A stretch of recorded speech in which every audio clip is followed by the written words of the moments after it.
नमस्कार आप सभी को। उम्मीद करते हैं आप सब अच्छे होंगे, स्वस्थ होंगे, अपने पढ़ाई में मस्त होंगे। केंद्रीय विद्यालय संगठन के बच्चों के द्वारा एक सवाल बार बार पूछा जा रहा है कि सर हमारा रिजल्ट कब तक जारी होगा और रिजल्ट में इतना डिले क्यों हो रहा है। तो देखिए, पहले आप इस बात को समझिए कि आपका रिजल्ट इस वजह से डिले हो रहा है कि जो ये एजुकेशन मंत्रालय में जो कुछ भी हो रहा है इस समय, जैसे अधिकारियों का ट्रांसफर हो रहा है, छोटे कर्मचारियों को उनके पोस्ट से हटाया जा रहा है, या अभी जो पेपर लीक की जो बातें एक आरोप लगी थी, इन सब का ही नतीजा है कि आपका रिजल्ट डिले हो रहा है। जहां तक उम्मीद है आपका रिजल्ट अगले हफ्ते तक जारी कर दिया जाएगा। जैसे कि आज की तारीख है 8 तारीख है सोमवार, तो अगले सोमवार तक आपका रिजल्ट जो है हमें दिखाई देगा। अब दूसरा सवाल ये खड़ा होता है कि सर जिन पोस्टों पे इंटरव्यू होना है तो उनका सर कैसे क्या होना है और उस चीज़ को कैसे मैनेज करें। सर इंटरव्यू फेयर होता है कि नहीं होता है, क्या इंटरव्यू में भी सेटलमेंट कुछ चलता है क्या। तो आज हम इन सारे मुद्दों पे आपको जानकारी देंगे और बिल्कुल डिटेल में बताएंगे। तो एक बात आप जान लीजिए, एजुकेशन के क्षेत्र में आज के इस डेट में कोई भी काम फेयर नहीं हो रहा है और सारे जो काम है सारे काम जो है वो एक तरह से सेटलमेंट के अंतर्गत ही चल रहे हैं। अगर आपकी पहुंच है तो आपका काम हो जाएगा, अगर आपकी पहुंच नहीं है तो आप नाक रगड़ते रह जाएंगे, आपका काम नहीं होगा। तो आंख मूंद के किसी भी संस्था पर विश्वास मत कर लेना कि ये बहुत फेयर काम करती है या बहुत इसका अच्छा ट्रैक रिकॉर्ड है, यहाँ पे सब कुछ फेयर होगा, जेन्युइन होगा, ऐसा कुछ नहीं है। रही बात इंटरव्यू की, तो जब आपका रिजल्ट आ जाएगा तो उसके अगले 15 से 20 दिन के बाद आपका इंटरव्यू कंडक्ट करा दिया जाएगा। जैसे जो शेड्यूल होगा वो सारे शेड्यूल जारी कर दिए जाएंगे, उस बिहाफ पे आपका इंटरव्यू होगा। अब एक सवाल ये खड़ा होता है कि सर इंटरव्यू में ये काम फेयर होता है कि नहीं होता है। जैसे बहुत लोगों का हम लोग देखते हैं कि बहुत बढ़िया इंटरव्यू नहीं गया लेकिन बहुत बढ़िया नंबर मिला। बहुत लोग ऐसे होते हैं कि बहुत बढ़िया इंटरव्यू गया लेकिन अच्छा नंबर नहीं मिला। तो देखो, इसके पीछे सच्चाई जान लो कि जो पैनल होता है वो सब कुछ पैनल के ऊपर डिपेंड करता है। अब जैसे जो पैनल होता है वो बिहार और यूपी के जो स्टेट गवर्नमेंट के बच्चे हैं, स्टेट गवर्नमेंट का मतलब जिनकी स्टेट बोर्ड से पढ़ाई हुई हो, जैसे यूपी बोर्ड से पढ़ाई हुई हो या बिहार बोर्ड से पढ़ाई हो, उनको वो कम आंकते हैं या उनको एक अलग परसेप्शन से देखते हैं। जैसे साउथ के पैनल हो गए तो ये नॉर्थ इंडिया के बच्चों को अलग परसेप्शन से देखेंगे कि इनको जो है बुद्धि लगाते हैं या सिली नॉलेज होती है या ये लोग जो है 3-5 करते हैं, तो वो अलग एक डायरेक्शन से देखेंगे। वहीं बंगाल के साइड के अगर कोई पैनल है तो वो भी यूपी को एक अलग लेवल से देखेगा, यूपी झारखंड को एक अलग लेवल से देखेगा। तो ये चीजें यहाँ पर रहती हैं, कोई माने चाहे ना माने, लेकिन ये हकीकत है, मैं आपको यहाँ पे बता रहा हूँ। दूसरी चीजें जो इस बात में कोई अतिशयोक्ति नहीं है कि इसमें सेटिंग करने वाले भी लोग बहुत होते हैं और उनके जरिए जो है इंटरव्यू में सेटिंग लगाया जाता है। अभी जैसे मैं कुछ दिन पहले मैं मेरठ से मैं यहाँ आ रहा था, अपने घर पे आ रहा था, तो मेरे सामने की सीट पे भी जो एक व्यक्ति थे वो केबी के ही स्टूडेंट थे और उन्होंने एग्जाम दिया हुआ था। जैसे होता है कि राह चलते फिर बात करते करते हम लोग को आइडिया लग जाता है ना कि कौन कौन कहाँ से है कैसे है। एक मिनट,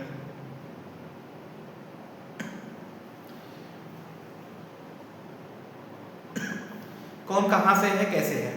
तो बात करते करते उन्होंने जो बात बताई, उन्होंने ये बोला कि उनके कोई एक सर हैं केंद्रीय विद्यालय के और इस समय उनका ट्रांसफर हो गया है, वो दिल्ली वाले केबी में रहते हैं। तो सर उन्हीं का मैं आशीर्वाद लेने आया था। मैं सोचा कि सर से भी मुलाकात कर लूँ, अभी छुट्टियाँ चल रही हैं, फिर बाद में मुझे भी स्कूल ज्वाइन करना है, जैसे वो भी प्राइवेट स्कूल में पढ़ाते हैं, तो फिर मुझे वहाँ जाना पड़ जाएगा, फिर समय नहीं रहेगा। तो मैं सोचा सर से भी मैं बात कर लूँ। तो उन्होंने भी जब जाना कि मैं भी एक टीचर हूँ और ऐसे ऐसे मैं पढ़ाता हूँ, तो उन्होंने भी मुझसे बहुत कुछ पूछने का प्रयास किया। तो मैंने कुछ बताया नहीं उनको, मैंने अपने चैनल के बारे में भी नहीं बताया, कुछ नहीं बताया। तो उनके बातों से मैंने एक बात पकड़ा कि ये बंदा जो है सेटिंग वाला है। सेटिंग वाला इन द सेंस, जब उसने बोला कि हम जा रहे हैं, कि सोचा कि सर का भी आशीर्वाद ले लूँ, बहुत दिन हो गया भाई, और सर बहुत उनसे सर से लगाव है, यहाँ पे थे हमारे क्षेत्र में, अब यहाँ से यहाँ चले गए। तो खैर वहाँ से उनका घर भी पास है, लेकिन ये कि सर एक होता है ना कि भाई एक अटैचमेंट होता है। तो मैं भी जान रहा हूँ कि मैं इंटर पास करके आया हूँ और मैं यहाँ पीएचडी तक मैं कर लिया, तो मेरा तो इतना अटैचमेंट नहीं है कि मैं अपने इंटर के टीचर को मिलने में एक प्रांत से दूसरे प्रांत चला जाऊँ। आप समझ रहे हैं बात, इतना तो मेरा अटैचमेंट नहीं है कि मैं एक प्रांत से दूसरे प्रांत मिलने चला जाऊँ, और अगर जा रहा हूँ तो उसके पीछे कोई उद्देश्य है। तो अब जैसे ये पढ़े लिखे लोग हैं ना, तो ये उतनी बातें अपनी खोलेंगे नहीं, लेकिन उनकी बातों से मैंने पकड़ लिया कि वो पूरा माजरा क्या है।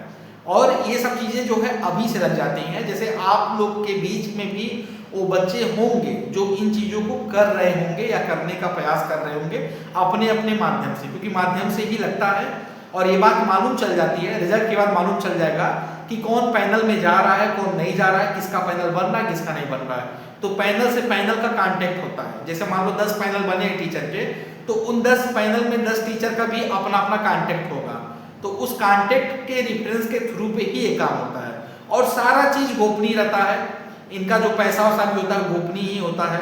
तो वो समझ जाइए कि एक तरह से इस तरह से है कि समुद्र में से आपको कंकड़ निकालना है, तो इतना आसान भी काम नहीं है। वो ही कर पाएगा जिसका वहां तक पहुंच होगा। तो ये चीजें चलती हैं। बाकी रही बात इंटरव्यू की तैयारी की, तो देखो इंटरव्यू में आप अपना सीवी एक बढ़िया तैयार करो सीवी अपना बढ़िया तैयार करो। सीवी तैयार करने के बाद जो एनसीईआरटी के जो चैप्टर्स हैं, उन चैप्टर में 3-4 चैप्टर आप शॉर्ट लिस्ट कर लो कि हाँ इस चैप्टर को तैयार करना है, इस चैप्टर को तैयार करना है, इस चैप्टर को तैयार करना है। जैसे अगर एक चैप्टर अगर आप तैयार करके लेके जाएंगे और उसके बेस पे अगर आप सोचेंगे हम इंटरव्यू करेक्ट करेंगे, तो ये आपकी मूर्खता है। क्योंकि सामने वाला डायरेक्ट आपसे कह देगा अरे ये तो बहुत आसान है, कोई भी पढ़ा देगा, कुछ दूसरा पढ़ाइए। तो 2-3 आप अपना अल्टरनेटिव जो है यहाँ पे लेके जाइएगा। इस चीज को आप यहाँ पे ध्यान रखिए। 2-3 आपको अल्टरनेटिव लेके जाना है। बहुत लंबा या बहुत अच्छे से भी, मतलब इस प्रयास में बहुत बच्चे होते हैं कि हम बहुत बढ़िया यहाँ पे करेंगे, बहुत डीप में पढ़ाएंगे। तो एक सामान्य रूप से जो पढ़ाया जाता है या एक सामान्य रूप से जो वार्ता होती है उस पर आप काम कीजिएगा। और बाकी जो चैप्टर्स हैं उन चैप्टर्स के नाम याद रख लीजिएगा। जैसे इंटरव्यू के कभी बार ऐसे सवाल बन जाते हैं कि चलिए इसमें बताइए कि इसमें कौन कौन से चैप्टर है, जरा कुछ चैप्टर्स के नाम बताइए, आप कितना पढ़े हैं, कितना जानते हैं।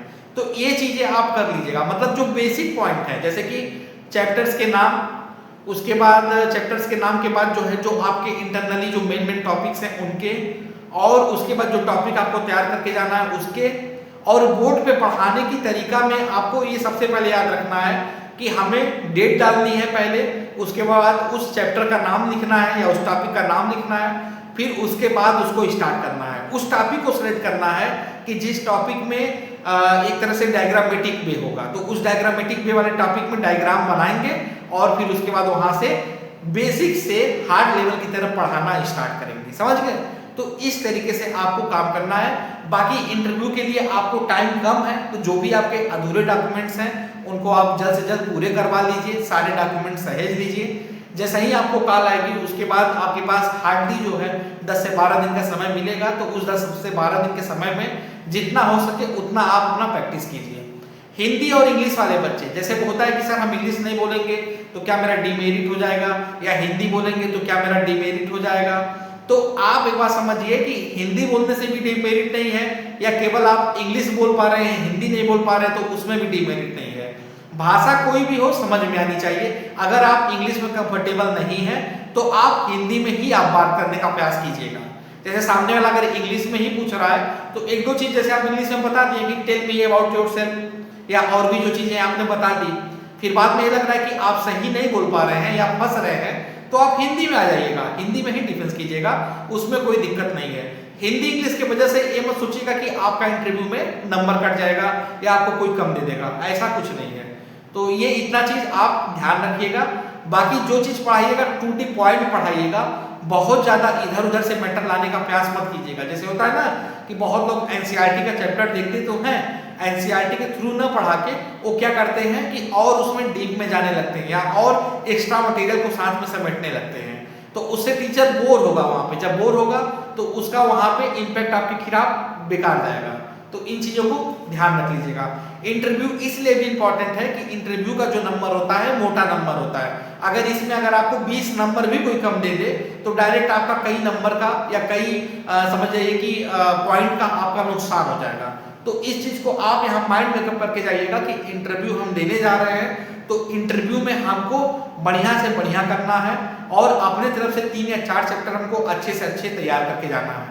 इंटरव्यू जब भी देने जाइए तो सामने वाले को ये सोचिए कि इनको कुछ आता नहीं है, जो आता है हमको आता है, हम अपने तरफ से चीज़ों को एक्सप्लेन करेंगे, बताएंगे और इनको समझाने का प्रयास करेंगे। अगर आप पहले से ये चीज़ सोच लेंगे सामने वाला विद्वान है तो आप डरने लगेंगे। तो ये समझिएगा कि सामने वाले को कुछ नहीं आता है, जो आता है हमको आना है, इनको हमें समझाना है। जब आप ये सोच लेंगे कि सामने वाले को बहुत कुछ आता है, बहुत बड़ा पैनल है, तो अंदर जब डर बैठ जाएगा तो आप डिफेंस नहीं कर पाएंगे। तो कूल होके जाइएगा, अच्छे से जाइएगा, हो जाएगा।